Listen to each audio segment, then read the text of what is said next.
What's up? Matt Plapp back with another restaurant expert roundup. Today I'm with Nick Bogacz. Nick, welcome. Hey, thanks for having me. Happy to be here. So tell us in a minute or two who you are, what you do, and you've got a couple things you do, so you're different than a lot of my normal guests. So I guess tell us who you are, where you're from, what you do. Sure. I'm from Pittsburgh, Pennsylvania. I have 5 full-service restaurants, Caliente Pizza and Draft House. We're world pizza champions 3 times over. Also, we traveled to Parma, Italy in 2019, took away the Best Pizza in America title. I'm a podcaster, the Business Equation podcast, and the author of The Pizza Equation. And you can catch me at the Pizza Expo, the Pizza Pasta Expo, teaching seminars and putting on some demonstrations and stuff like that. So, interesting mix to me, because I know a lot of people I talk to typically that I interview here are former restaurant people that transitioned into being a podcaster or an author. You're in the mix of all of it. I mean, you've got the pizza, the restaurants you're running day to day. You've got the book you wrote. You do a lot of stuff with, like you said, World Champion Pizza, which I want to hear about that and how that's impacted your business, because I think it's got to be something that's a heck of a marketing tactic that not many restaurants and towns can say they're world champions. But what got you into the author and the podcast on top of being, I mean, you're not busy at all, right? With the pizza restaurant, that's like a 5-hour-a-week, absentee job, right?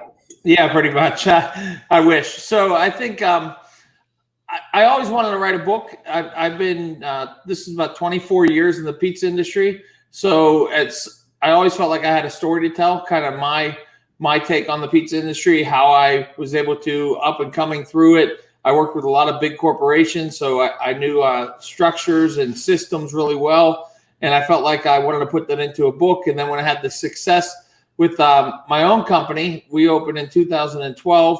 In 6.5 years, we had 5 stores, and we're ever growing. So I felt like it was the time to put it into a book. And then once I did that, I realized that I was getting a lot of people reach out to me inside the industry asking me for help and questions. And I really enjoyed that and being able to give back.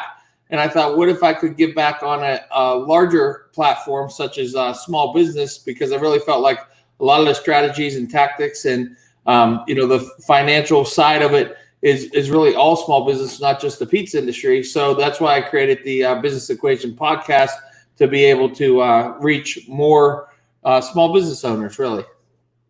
Okay, so does the podcast focus on strictly pizza, strictly business? What's the game plan on the podcast? So I really haven't had any pizza operators on there at all, actually. And it really wasn't by design. It just hasn't happened that way. I wanted it to be a place where if anybody in business could go and hear a good conversation. In the beginning, the first half a year, it was just myself. It was talking about my story, my tips and strategies and takes on everything. And then the last half of this year, I've been focusing on bringing on really diverse guests, a lot of them with inspiring stories, stories about, when they were ready to give up and be done, and then just to keep going and the journey of what it takes to be successful. I was watching a session last night. I've gotten this habit now. I don't watch TV much anymore. I watch YouTube and Facebook Watch a lot. There's some good content on Facebook Watch. And I was watching Shaggy, the hip hop artist, Wasn't Me. Remember that song? Yep. Yeah. So I just came along that one. It was like 25 minutes long. I'm in the hammock last night, 10 o'clock. My wife and kid got in this habit of going to bed early. I'm not a bed early person. I would rather go to bed at midnight, get up at 5. I hate going to bed at 10 and getting up at 5 or 6. I feel like I slept too long. So I'm like, okay, I'm going to go in the hammock. I'm going to watch this episode. And it was pretty cool because I don't know if you've ever heard Shaggy's story. I have not. He was a musician, lived in Brooklyn, came here as a teenager, ended up going to the military, would always harmonize in the military and the Marines on the boot camp. What do they call that? The line when they march. And eventually became a singer. Well, got a record deal for $1 million, basically got shelved, got canned, got a new record deal, had a record they came out with, and the song Wasn't Me wasn't going to be on the record. They were told it could not be on there. The guy from the record label happened to come by one day to make sure they were finishing the record so he could get it produced, and accidentally heard the song. It was playing in the background on the end of a track. What's supposed to be played? It was supposed to have been like shelved. Nobody could ever hear it because the manager said it was a terrible song. It wouldn't work. And the guy heard it. He's like, how is this now on the record? So they put it on the record. Well, then the record label got it and basically said, this is garbage. We're not even going to distribute it. Well, a DJ in Hawaii caught heard the guy Shaggy had a new record out, couldn't find it anywhere. The record label wouldn't ship it to him. He went on Napster. Remember Napster? Yep, sure. Yep. Went on Napster, downloaded it, heard the It Wasn't Me song, thought it was fire, went to the station, played it. Well, at the same time, Shaggy had started a grassroots tour on his own, on their own dime, hitting places in California. They had a couple hundred people show up, and it was basically a bust. Next day, they show up to their concert. The day after the Hawaiian DJ had started playing the song, well, apparently it caught fire. The next day, they show up to their concert. There's cops everywhere. The streets are blocked off. It's a madhouse. And long story short, he became a multimillionaire, 10 million sold, like a month records. It was a madhouse. And like the story when I was watching it, it was, the song wasn't supposed to be on the record. The record never got distributed. A DJ in Hawaii found it on Napster, played it, and blew him up. Imagine if he had quit. Yes. And the reason I go on that long diatribe there was what you said there was, the old adage, we've seen the iceberg, and we've seen how much of it below water. We've seen the guy digging the tunnel with the little diamonds at the end, and he turns around. What have you found as a common trait among specifically guys like yourself, restaurant owners, because that's a hard grind, especially now coming out of or maybe in the middle of COVID. What have you found that's a trait that is in you that won't let you quit? I think everybody works the long hours, and I think they enjoy the process. And I think that's what it comes down to.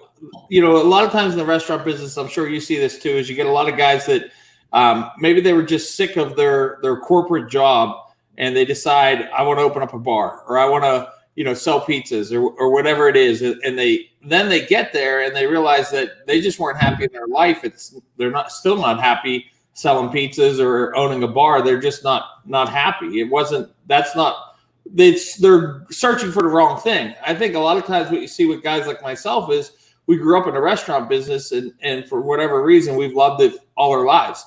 And I think that's the guys who a lot of times become successful is, I've really enjoyed the process as much as I've enjoyed the success, honestly. What's been one of the coolest stories you've heard in the Business Equation podcast from other entrepreneurs? There's been a lot of good stories, I guess. There's a gentleman named Darush Sadi, who is from right now he's in Dubai. He was born in Iran. He lost his family very, very young, being in a war zone over there, and studied in London from another part of his family. And then he was telling a story how he had I don't know how many gyms, but maybe like 32 gyms all over London, I think is the number he was telling me. And this is like he's probably about 50 or so now. This was in his 30s. And they went bankrupt. He had a lot of different business partners. And when they went bankrupt, he said that he had nothing. Literally, his wife and his kids moved to Dubai. They got a divorce. And then when he went there, he wanted to be close to his kids. So he moved there with nothing. And he was telling a story of how over there, you could put your credit card into a debit machine and take money out. But if you took the money out and you really didn't have the balance, it was almost like, you're taking it out and you have to put it back in by the end of the month, or you're basically stealing the money. And he said, over there's no debt. They just throw you in jail. So he said he was basically, I'm going to jail. Yeah, right. He said he was maxing out his credit cards through the debit machine. And then what he was doing is, he said when he would go to sell his consulting business, he said, it wasn't like he was talking to somebody for a sale just to, buy something. He said he was basically having a sale to stay out of jail. So, and now he's, pretty, very internationally known. He has a great consulting business, coaching business, different restaurants and hospitality business, super successful. But it was just that, never fail type attitude, everything to lose and, everything to gain, I guess, too. That's wild. Yeah, it's a little different when you're trying to close a deal to, maybe pay the mortgage or pay the fancy car or get some food or go on a trip. But if you're closing a deal to avoid going to jail, that's a little different ballgame. Yeah, absolutely. Okay, so let's shift to the pizza business. Okay. Question that I'm going to put you on the spot, and again, I haven't prepared you for this. I want to know your biggest mistake. 6 years of owning a pizza shop. Honestly, probably, I'll just be completely honest. I guess that's probably the best way. I think sometimes when people get into a business, especially after never owning a business, you're always working for somebody. And sure, in the restaurant business, I've been paid cash many, many times working in the industry. It's just like, second nature almost. You work at a pizza shop, you deliver at night.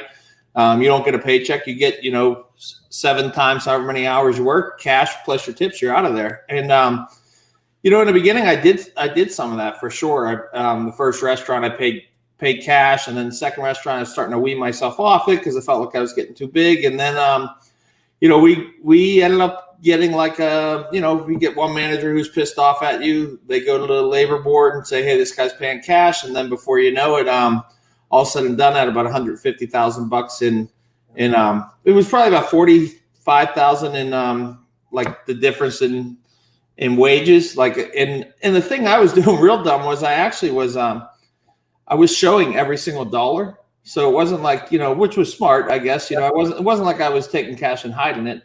I just was, paying the overtime in cash and stuff is what it was.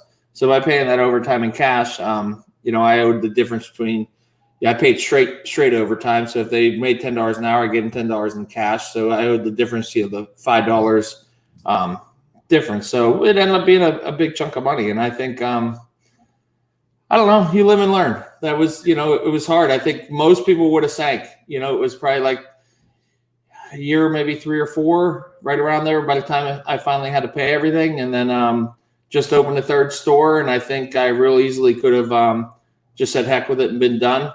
But, what I did was I did something you probably don't want to do. I went and got one of those like places that, they send you things all day. Here, we'll send you 100,000 tomorrow. And then I called one of them like, yeah, we'll give you the money tomorrow. And then every week for the next year, they take, $2,000 out. And that year kind of sucked, but it was what it was. I learned a good lesson that you just don't cut corners in the business. I think that's what it is. You can cut corners somewhere else, if you want, and you just don't cut corners on anything legal. And that's really wasn't my mantra. That's not how I am. I think it just was one of those things that it felt like I was part of the business, but it still kills me when I'll get it like a driver. Somebody will quit and be like, well, where are you going? I'm going down the street because they pay me in cash. And I'm just like, well, what can you do? You know what I mean? I appreciate you being honest there, because that's the one thing I've found in business is there's a lot of things business owners don't talk about. And I remember when we had our boat dealership, 2008, we were exiting. We had a 7-figure exit. Things were going to go great. I started my agency. My dad was semi-retired. I was out of the boat business almost. And then the summer of 2008 collapsed and we lost 7 figures. And I had nobody to talk to. I didn't know, there's a lot of scary moments. You're thinking, I had never been involved. Okay, if a business closes, do you get arrested? Like, what happens? I owe this bank $6 million. Well, what? I didn't know. I was in my 30s, and my dad, even in his 60s, we had never failed at that level. And it's tough because a lot of people don't talk about failure. A lot of people, business is tough. I've had days, I'll never forget. This was, gosh, when was this? Probably 7-8 years ago. My age, I've always done well. I'll say it, not to brag, but I've never made below 6 figures since I was 23. But I've also had those times where it don't matter what you make, it's what you spend and what you keep. And I've never been really good with keeping it. And I never forget, I had a client of mine who owed me money. And he was a RV and boat show company. And we had run a bunch of marketing for him. And I had already paid for it. And he owed me money. I was down to literally $70 in my bank account. And he owed me $4,000. And I never forget going up there. My buddy Brennan was like, hey, you want to have lunch? I'm like, I will after I get back from getting my 4 Gs, because I'm at $70 the account right now. And those are the things that I think small businesses, a lot of us don't tell each other. Like everybody thinks everybody's a billionaire. Things are all great. Yeah, there are weeks where things go awesome, but there's also weeks where things go really, really crappy. Yeah, when it's good, it's good. And when it's bad, you just want to make it good. Yeah. That's basically it, yeah. Now, have you surrounded yourself with some friends that you can have these conversations with candidly behind closed doors and say, hey man, I think I might have screwed up, or hey, I need to get cash somewhere, or hey, I'm looking for a better insurance. I mean, have you surrounded yourself with a network of people that you can just have 100% open conversations? Yes. And I think that's where, even on the podcast, like when I'm talking about different businesses, I'm a big component of going to the industry trade shows, because I think that's where you meet some real people who end up becoming very good friends and people that are happy to share. And then when you get to know them better, because you go to the same trade show over and over, or you're going to these competitions, we go to Italy together, and you sit on a bus with somebody for 6 hours in Italy, and you have a friend for life. And I mean, I have so many good friends that I've met in the last 8 years that absolutely, COVID is a good example. The way the PPP loan changed, how many times and overnight and hour by hour almost. It was nice to be able to call other people in the industry and say, hey, what are you doing for the PPP loan? How are you filling out the application? Have you heard about anything for forgiveness? Like all this stuff, should I get it? Shouldn't I get it? And, there's so many times where, and then when going through COVID now with, should I shut the restaurant down? When do I get people tested? Hey, do you have a wellness check? What's your procedures? Like, it's so important, any industry you're in, to go out and meet people in your industry in different cities. And absolutely. And even locally too, everybody talks about competition, but the real guys that aren't scared because they know how good they are, they make friends with people in their city that are in the same industry. I'm very good friends with restaurants in our city right here, just because we're candid with each other, and I think we help each other, and it makes a big difference. The PPP loan, on a side note, I actually heard something today from a pretty trusted source that with the new stimulus and some new stuff they're working on, there's a really good chance that anybody who's got a PPP loan below $1 million, they're just going to rubber stamp forgiven. Because I honestly don't think that I'm trying to get custom license plates for my car, and it's 6 months just to tell me if it's approved or not. And I'm like, okay, I wonder how backed up it's going to be to authorize PPP loan forgivenesses for the banks. Because you go to the bank goes to the SBA, but that's a different topic. But you're dead on. When we talked the other day, I noticed something that I loved. I should have showed you mine. Behind your shoulder, you had your trade show badges hanging there. Yeah. Got behind my shoulder at my home office, I've got about 60 badges. And that right there, since 2016 is when I started attending events like that. And it's changed my entire career, because before 2016, from 2008 to 2016, I was lonely. I had Ashley that worked for me, a couple part-timers. My wife and I, we don't talk much business when it's outside of me doing that, because I'm there enough. I can give her some attention. I got to learn to put my phone down a little more, but we have conversations about us and the kids and sports. But in 2016, I went to an event in California for a guy named Billy Jean, who's got a marketing company out there. I ended up joining his community. From there, I learned about an event called Trafficking Conversions. And then I just started going. I spoke at probably 15 food shows. I've attended a lot of conferences. I hold my own masterminds now. I've actually got my own badge somewhere around here for our event we're having in December, hanging here.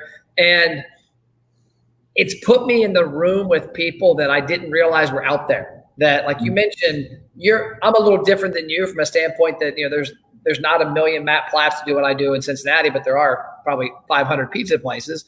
But I think from an entrepreneur standpoint, you've got to find your tribe, and you got to have a person that it's like, oh my gosh, that same thing happened to me, or oh my gosh, I've been having the same thought process. And I think that's a really important thing. And I love that you mentioned trade shows for that.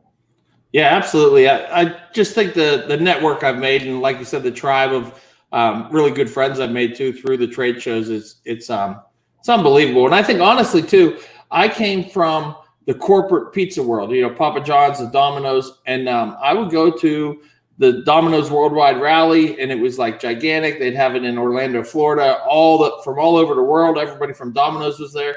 And I absolutely loved, I always wanted to be a franchisee. Like that was my dream. It wasn't to open up my own pizza shop. It was to be a franchisee of, really Domino's more than Papa John's.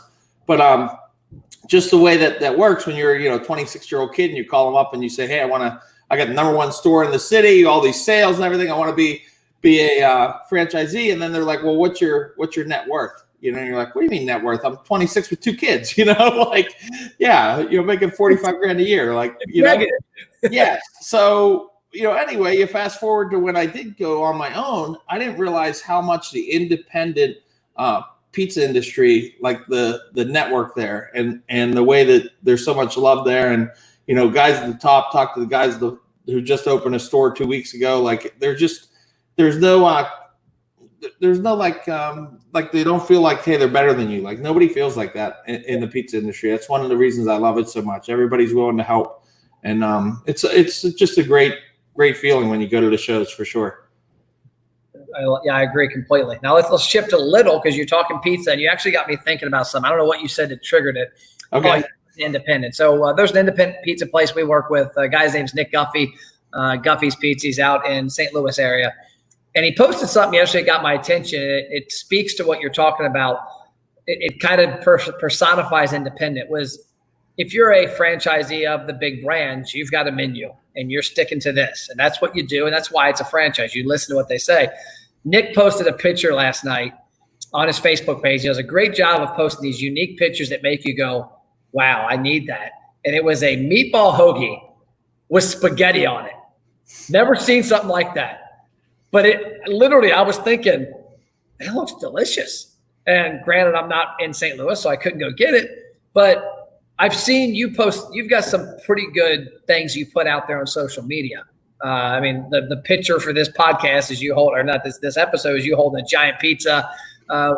What are some things, I guess, to shift completely away, but what are some things that you've seen that as an independent that you do to make yourself stand out from the franchise, the corporate pizza place, when you talk about social media?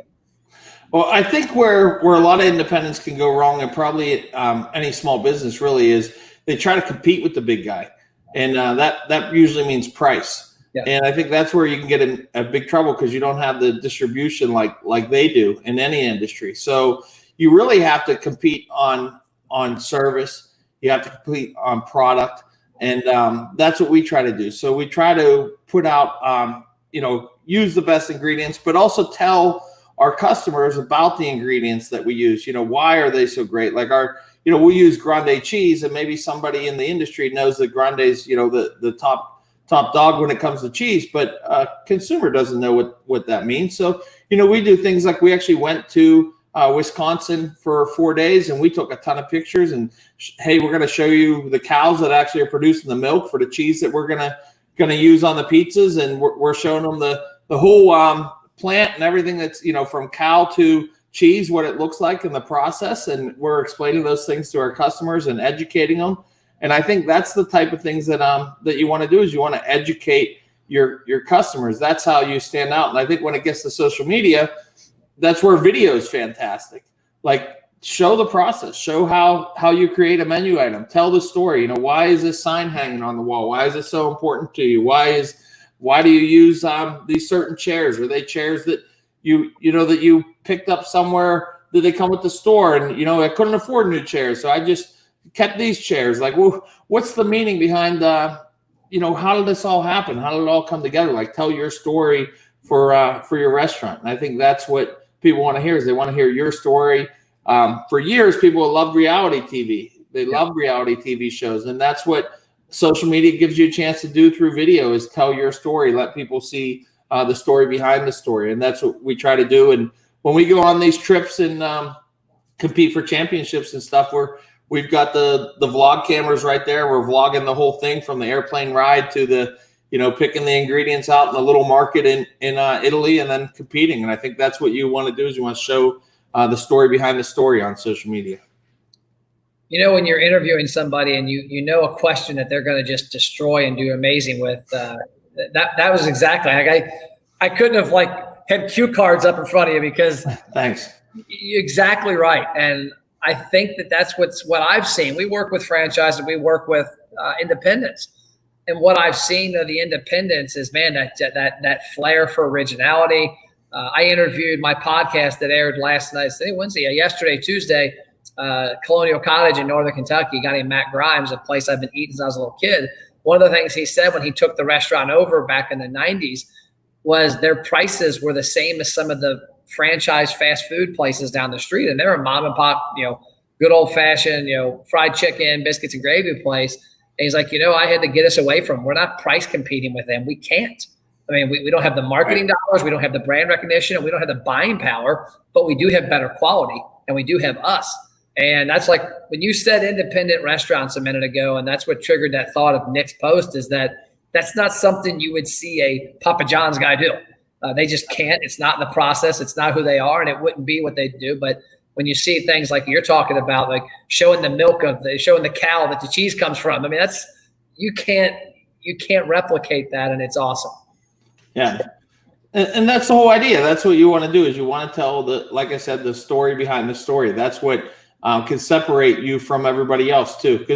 But even if you feel like there's not too much different with what you do, I think the truth is there really is. Everybody does stuff different. And I think when you get down to the why do you do the things that you do, that's where it becomes interesting to other people. Why do you do certain things? Why do you use this cheese, and why do you use this pepperoni and stuff like that? Okay, and along those lines, you mentioned something earlier. You said enjoying the process, and I mentioned this when we talked offline that when I was in radio, I loved radio. It was a fun job. I really enjoyed talking to business owners, hearing their stories. When I worked in the boat business, I loved it. It was fun. It was great. I eventually got to a point where I hated it, which is why I wanted to get out. I passionately enjoy marketing and dealing with small business owners and operators and talking to guys like you. What is it about the pizza business that you love? What is your favorite part of that process? As a young kid, I was a total sports fan. Loved sports. Sports Center every single morning with my cereal. Yeah, absolutely. But I also was the really super skinny kid, which meant one thing: coach. I was I had two younger brothers. I was their floor hockey coach, their soccer coach, their baseball coach. And I just loved, I didn't realize how much leadership skills I was getting from the local youth foundation at that time, but I just loved sports. When I was at 17 and started delivering pizzas, and I realized, I said, hey, this is like a team sport working in a restaurant. Somebody takes the order, and then they hand it off to somebody else who's going to pull the dough out and stretch it. Then they hand it to somebody else to put the sauce and cheese on. Then they put it in the oven. Then the oven tender pulls it out and cuts it. Then they give it to the delivery driver who's going to, do like the 100-yard sprint to the house to deliver it. And I think I just fell in love with the team atmosphere of it. That's what it was, is that it's a team sport. And a lot of times we have these manager meetings, we'll talk about that it's like a team sport. But, I always try to keep them motivated too. And what's tough is, even though it's a team sport, the restaurant business, we don't, once you do something like reach this great sales growth, or you have this great accomplishment in the restaurant business, or win a championship, you don't get time off like every other sport. And that's what sometimes is really hard sometimes in the restaurant business, is put so much energy into, let's be 20% up this year. And we just go at it, and we're end up 25% up. And then everybody in January is like, wow, we got our goal, but you don't get 3 months off to go to Disneyland, and that's like the challenge that I like too, is the challenge of taking that team and keeping them motivated and keeping them moving towards the next goal. You gave me a bad memory for a minute. When we had the boat dealership, every year our pinnacle was the Cincinnati Boat Show, and we would do about $1.7 million in 10 days in sales. Wow. And it was 7 a.m. to midnight, because we weren't smart enough to go home and go to bed afterwards. We would go to a restaurant, and I would buy all of our employees drinks, and they'd have a good time, and then we'd get home safely, and we'd wake up the next morning and do it. But it was crazy, because you got to the end of the show, and you're like, bam, we crushed it. Number one dealer in the show. We did 75 boats. See you at 8 a.m. tomorrow for the same thing. Where's the Bulls win the NBA championship with MJ, and it's like, see you in 4 months. Absolutely. And that's what's tough about, I guess quote unquote the real world, is that you're just back at it the next day. And that's what I like, though. I like the challenge of it, of keeping guys motivated, and I love the team atmosphere of it for sure. Okay, so before I end, I want to ask you a sports question. So you're a sports fan. You're in Cleveland. I'm guessing you're Pittsburgh. Or Pittsburgh. Yes. Yeah. Yeah, you're in Pittsburgh. So you're Steelers. You're Pirates. Hockey also, or what? Yeah, Penguins. Pirates, honestly, I've given up on. Yeah, I really have. It's really sad. I mean, but I've totally given up on them. I spent a weekend with their owners. When I was helping Hofbrauhaus Pittsburgh with marketing a long time ago, we were a Pirates fan, and we got our sponsor, and we got to go to is it Seven Springs? Is that the name of it? Got to go there for like Pirates weekend in the summer, and the owners came out, and I mean, you realize you're really, really, really, really poor when you're hanging around a family like that I guess owns a newspaper company, and the Pirates. You realize where you were on the food chain. Yeah, and for those that don't know, like Seven Springs, and it's also Hidden Valley. It's like a ski resort, and they have summer everything. But yeah, they own that too. So they own that as well. They own that too. But they bought that after. But they bought that after the Pirates. So here they are. They own a newspaper company. The family. They buy the Pirates. They haven't done anything with the Pirates. They suck every year, and don't put any money into them. And then all of a sudden they buy this, the ski resort with the. It's like, well, why don't you just get some good players in there, Yeah. Don't you trade the ski resort for a shortstop? Yeah. So we're definitely Penguin Steeler fans for sure. Okay. Man, I said Cleveland. That had to hurt. Like, I'm surprised you just didn't hang up when I said that, because I'm from Cincinnati, and that's those are the three cities that don't like each other. Yeah, well, we always figure Cleveland really doesn't have a team anyway, so we're honestly Pittsburgh's more Baltimore. We hate Baltimore. Yeah. So my sports question for you: did you watch the Last Dance on Michael Jordan? And what reason that came to mind was I'm a Bulls fan. My dad's from Chicago. My mom's from North Carolina. So when I was a kid, I grew up Chicago Bulls, North Carolina Tar Heels, Michael Jordan, Bears, all that good stuff. But I'll never forget that the episode, and spoiler alert if you haven't watched it, turn it off for maybe a second. The episode they talked about when Dennis Rodman went on his hiatus and went to Vegas. And I remember as a kid, like Rodman was a star of the team, and it's like every night, Dennis Rodman, is he going to play tonight? And then Sports Center, it was like, Rodman with Carmen Electra in Vegas. And I had forgotten about that, and my wife never knew about it. We're watching that together, and she's like, what? The dude took like a couple months off and went and gambled in Vegas with Carmen Electra? I'm like, I remember it. I don't remember it like that long or saw the back of it, but that was crazy. That was probably the coolest thing I've ever witnessed, like in sports, to see 20 or 30 years later. It was cool because I watched it with my son, who's a huge basketball fan, and he's 18, and he always tells me LeBron's the greatest. So after every episode, I was like, so do you see now that Jordan's better than LeBron? He's like, no. But when that episode came up, he was like, Rodman's a bad dude. I was like, yeah, he kind of was. He's like, yeah, he's crazy. He loved that because he really didn't know like that side of it. 18, he thought that was cool that he went to Vegas and disappeared, One of my claims to fame is I bumped Dennis Rodman. I don't know if that's a claim to fame, but we were in Vegas, and my brother's friend at the time, he was in the Navy in San Diego. His friend's sister was the bank manager at the Mirage. And when he would go to Vegas, he'd say, hey, who's here? She was like, hey, we just gave Rodman $250,000. He's on the craps table. He'll lose it in a couple hours. I guess that's what he does. He goes there, they give him money. He loses it all, but people gather around. So I'm like, Dennis Rodman, I was like probably 22, 23, so in our neighborhood. I'm 44 now, so it was a while back.